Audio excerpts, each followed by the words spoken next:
बड़ा होकर ये बनेगा, बड़ा होकर गौतम बुद्ध के बारे में, महावीर स्वामी के बारे में, राजाओं के बारे में कि बड़ा होकर राजा बनेगा, ये बनेगा, वो बनेगा। तो ये भविष्यवाणियाँ इंडिया में होती रही है, भारत में हमेशा से ही। तो एक कहानी है बाघ और राजा, कहानी का शीर्षक है। तो ये मैं आपको बताना चाहूँगा कि ये क्या है। कि एक ज्योतिष शास्त्री आया और उसने भविष्यवाणी की, बच्चे का जन्म हुआ था, उसका था, राजा का नाम था भानु प्रताप सिंह। बाद में रखा गया था, छोटा बच्चा था। उनके माता पिता को कहा कि ये बच्चा बड़ा होकर के राजा तो बन जाएगा, लेकिन इसको डर है, इससे बाघ मार डालेगा, बाघ इसके जीवन को खत्म कर देगा। 99 बाघ तो ठीक है, लेकिन 100वां बाघ से बहुत ही ज्यादा खतरा है इससे। तो ऐसी भविष्यवाणी वो करके चला गया था। उत्सव के साथ में उस बच्चे का धीरे धीरे बढ़ना हुआ। 10 साल 12 साल, धीरे धीरे उसने शस्त्र ज्ञान अस्त्र ज्ञान प्राप्त किया और बड़ा हुआ। तो एक बार उसने उसे बुलाया था ज्योतिष को, और वो भविष्यवाणी के बारे में दोहराने के लिए कहा था। तो डरते हुए उसने दोहराई कि नहीं नहीं, आप को सावधान, मैं नहीं, बाघ से डरने की बात नहीं कह रहा हूँ, लेकिन आपको खतरा 100वां बाघ है ना, उससे आपको खतरा है। 99 बाघ तक आपको कोई खतरा नहीं है। तो राजा ने कहा ठीक है, देखते हैं तुम्हारी भविष्यवाणी कैसी होती है। तो राजा क्या है कि वहाँ के बाघों को मारना शुरू करने का प्लान बनाया। उसने राज कार्य को पहले छोड़ दिया कि बाद में करेंगे, पहले शिकार करने पर ध्यान दिया। और उस राज्य में दूसरे शिकारियों पर प्रतिबंध लगा दी कि कोई इस राज्य में शिकार नहीं करेगा। अगर किसी ने शिकार किया तो उसकी संपत्ति जब्त कर ली जाएगी और उसको दंड दिया जाएगा। तो उसके राज्य में कोई शिकार नहीं कर रहा था और शिकार करने लगा। ऐसे करके उसने 35 40 लगभग 50 बाघों को मार दिया। और धीरे धीरे करते करते वो काफी तक पहुंच गया, 50 बाघ तक पहुंच गया। अब समस्या ये, बाघ कम होने लगे, बाघ उसको दिखाई नहीं दिए थे। तो अचानक से ही एक दिन अपने सचिव को बुलाया और कहा कि, सचिव को बुलाकर कहा कि मेरे दिमाग में एक आइडिया आया है कि मुझे शादी करनी है। तो उसने कहा कि माफ़ करना, मेरे तो 2 पत्नियां पहले से ही हैं, मैं शादी नहीं कर सकता। तो उसने कहा मैं तुमसे शादी करने की बात नहीं कर रहा हूँ। तो फिर सचिव ने कहा अच्छा हाँ, पुराने राजा महाराजा कहते थे कि तलवार और बंदूक के साथ में शादी कर लेनी चाहिए, आप वो बात कर। अरे वो कह रहा है ऐसी बात नहीं है, मुझे शादी करनी है। तुम किसी राज्य के पास में ऐसे जाओ और ऐसे आंकड़े इकट्ठा करो जहाँ पर बाघों की संख्या सबसे ज़्यादा हो और वहाँ एक राजकुमारी हो जिसकी शादी नहीं हुई हो। तो सचिव गया और उसने ऐसे आंकड़े इकट्ठा किए और आंकड़े मिल गए और राजा ने शादी कर ली। जब भी वो ससुराल जाता तो कुछ ना कुछ 7 8 बाघों को मार कर ही आता था राजा। भानु प्रताप सिंह राजा था, 7 8 बाघों को मार कर ही आता था। ऐसे करते करते उसने 90 से पहुंच करके काफी बाघों को मार दिया। 99 बाघ भी उसने मार दिए, ये आंकड़ा उसने कंप्लीट कर दिया। अब 100 बाघ, वहां पर भी बाघ खत्म हो गए, आसपास के राज्यों में भी बाघ नहीं थे। 100 बाघ अब कहाँ से लाए 100 बाघ।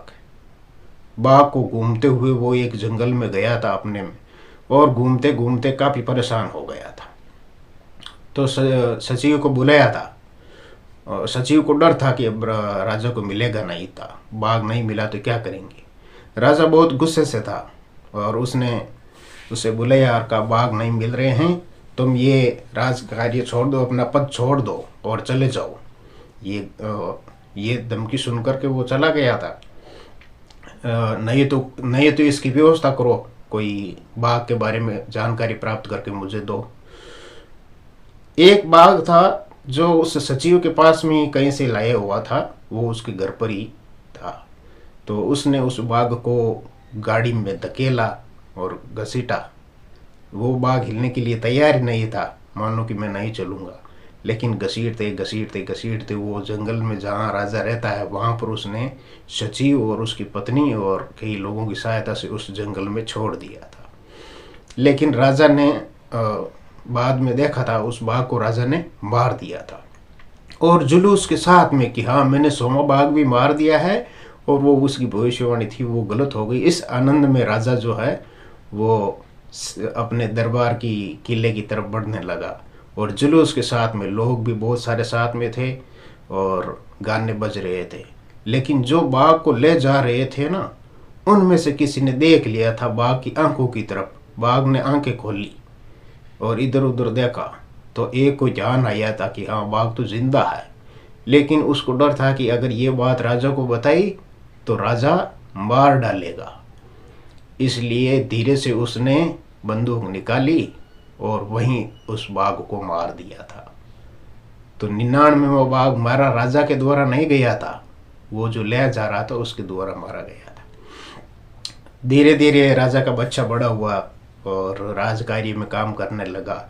एक बार बच्ची के खिलौने के लिए वो दुकान पर गया था, और दुकान पर खिलौने के लिए पूछने के बारे में, क्योंकि वो राजा थे तो एक लकड़ी का बाग था, तो उसके बारे में पूछा कि ये कितने का है, क्योंकि पहले कम रुपए में ही आते थे बाग, 10-15 रुपए में, कि ये कितने का है। तो उसने सोचा कि अगर राजा है, अगर इनको कीमत कम बताई तो ये दंड दे सकते हैं।